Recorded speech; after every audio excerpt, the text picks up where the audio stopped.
Parliament who will represent you and what you need and what you think, rather than representing what he thinks you ought to think.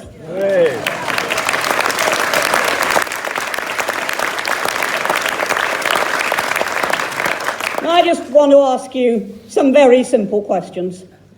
Do you think that if we remain in the EU, we can control our own laws?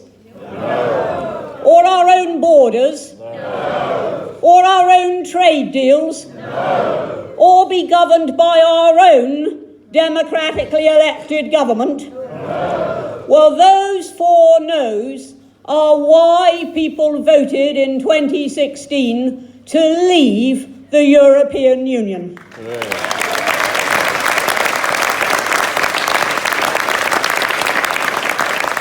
And when I am told, oh, poor dears, they didn't really know what they were voting for, then I say we knew exactly what we were voting for.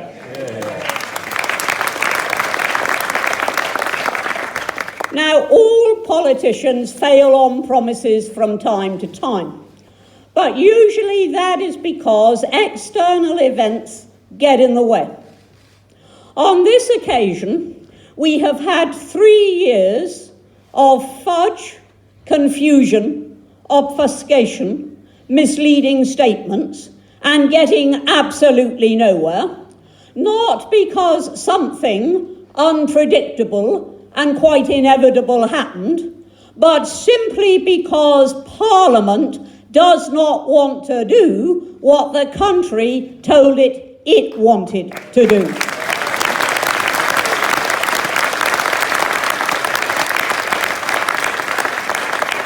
Now, there wasn't any doubt about what we were told. Before the referendum, we were told by all parties, and that, by the way, included Paddy Ashdown for the Liberals.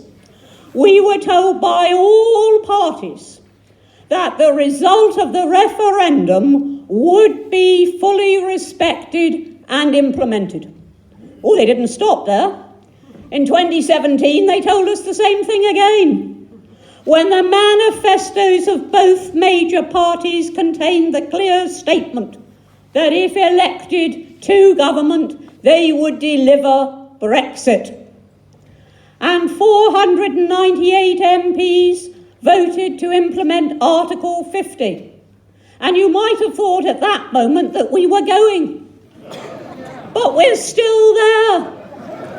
And we're still there because we have 3 years of utter incompetence and lack of will.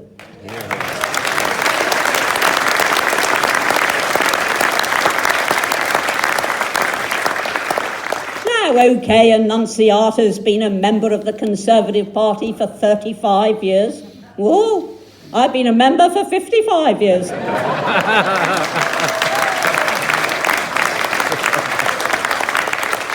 I was talking to a voter on a doorstep today. I said, which way are you going to vote? He said, well, I'm not certain, but I think I'll probably vote Conservative.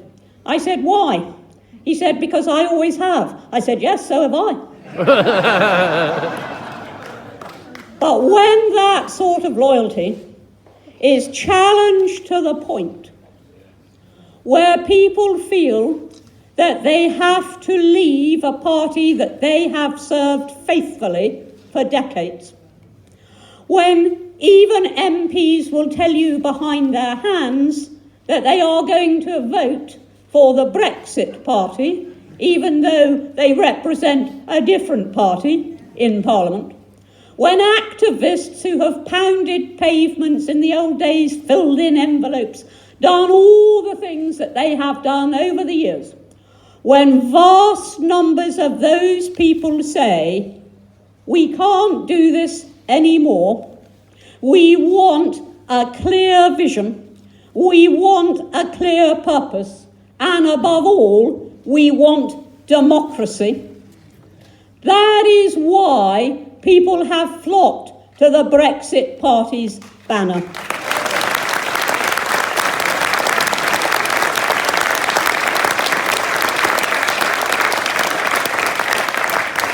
Now, my own decision was taken when I was standing in a Norwegian fjord. Well, I wasn't actually in the fjord, but I was standing by the fjord. And there was then only a week or so to go before nominations closed. The Brexit Party had scarcely been in being for more than a very few weeks indeed. And I said, I can do no other. This has gone on too long. There is no sign that we're going to go anywhere at all as we are. And I then pulled my mobile phone out of my pocket, checked for a signal, which was there in Flam in Norway, and I phoned Nigel Farage. And I said to him four words: I have had enough. And that I think is now what Britain feels. It's gone on too long. We've had enough. We must now have a clear direction, clear delivery, clear decision-taking, so that we can look forward to a free, independent, prosperous future. A future that we can then hand on to future generations to be free, independent, and prosperous. Yes.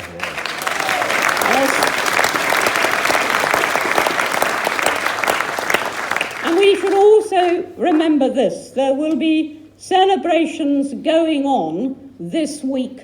I have some locally in the southwest of the D-Day landings. And we should remember that a past generation gave up an enormous amount: life, limb, homes, freedom. They went through bereavement, and they stuck at it because they wanted us to be free. We must not squander that legacy.